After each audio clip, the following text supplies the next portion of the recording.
সময় পরিক্রমায় বিশ্বব্যাপী শ্রমিক অভিবাসন বহুলাংশে বৃদ্ধি পেয়েছে, কিন্তু গন্তব্য দেশসমূহে শ্রমিকরা যাতে মর্যাদার সঙ্গে কাজ করতে পারেন তা আমাদের নিশ্চিত করতে হবে। কারণ বিদেশে গিয়ে অনেক সময় আমাদের শ্রমিকদের বিভিন্ন ধরনের হয়রানি ও দুঃখ কষ্টের সম্মুখীন হতে হয়। বিশেষ করে নিয়োগ প্রক্রিয়ার সময় তারা বিভিন্ন ধরনের হয়রানির শিকার হয়ে থাকেন। একথা সত্য যে গত দশকে এসব বিষয়ে আমরা যথেষ্ট অগ্রগতি অর্জন করেছি, তবে মর্যাদা সম্পন্ন অভিবাসনের যে আদর্শ চিত্র তা থেকে আমরা এখনো অনেক দূরে রয়েছি। প্রধানমন্ত্রী শেখ হাসিনা বাংলাদেশ সহ এই অঞ্চলের বিভিন্ন দেশ থেকে বিদেশে শ্রমিক পাঠানোর ক্ষেত্রে অনৈতিক নিয়োগ প্রক্রিয়া একটি বড় সমস্যা উল্লেখ করেন।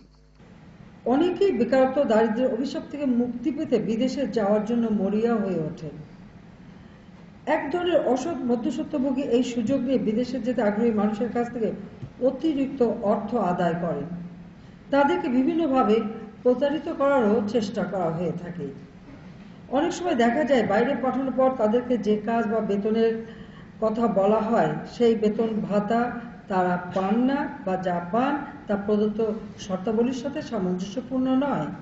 আবার বিদেশে গিয়ে কাজ না পেয়ে আরও মানবেতর জীবনযাপন তা করতে বাধ্য হয়।